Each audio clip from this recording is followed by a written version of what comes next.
Dear learner, in this video we are going to see the settlement of accounts on dissolution of partnership firm. How to settle the accounts of partnership firm at the time of dissolution. This is given in section 49 to 55 of Partnership Act 1932. In the case of dissolution of partnership firm, the firm ceases to conduct normal business and has to settle its account for this purpose.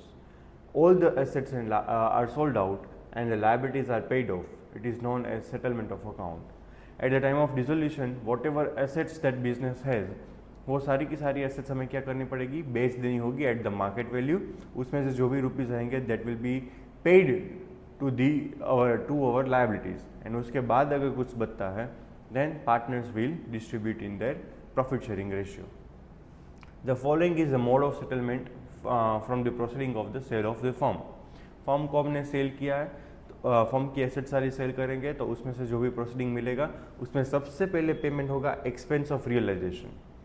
जो भी हमें business का जो भी realisation value निकालना है या तो फिर बिजनेस का जो भी एक्सपेंस हुआ है क्लोज शट डाउन करने का, वो एक्सपेंस हम सबसे पहले पे करेंगे. Payment to the outside creditors यानी कि जो भी क्रेडिटर्स है जिसके पास हमने क्रेडिट पे गुड्स परचेस किया था, राइट, तो वो सारे गुड्स जो हमने क्रेडिट पे परचेस किए थे उसको हमें सबसे पहले पेमेंट करना है.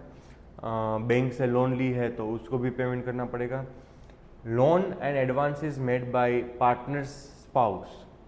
हमने थर्ड पार्टी के पास से कोई लोन ली हो, यानी कि पार्टनर का स्पाउस हो गया, फ्रेंड हो गया, या तो फिर कोई थर्ड पर्सन है उसके पास से लोन ली हो तो सबसे पहले हमें लोन पे करनी है. Loan and advances made by a partner apart from his capital.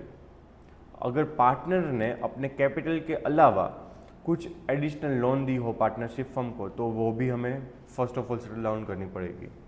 And final settlement of a partner on their capital account. Partners का कैपिटल अकाउंट में जो भी क्लोजिंग बैलेंस बचता है वो क्लोजिंग बैलेंस उसको पे करना पड़ेगा. एंड अगर कुछ डेफिशिएंसी आ रही है तो वो पार्टनर ही बेयर करेंगे. अगर प्रॉफिट हो रहा है तो वो पार्टनर भी लेके जाएंगे. तो दिस आर द सीक्वेंस. सबसे पहले रियलाइजेशन एक्सपेंस पे होगा, उसके बाद सिक्योर्ड क्रेडिटर्स यानी कि बैंक लोन हो गया, कोई फाइनेंशियल इंस्टीट्यूशन के पास हमने लोन लिया हो तो वो हमें पे करना है.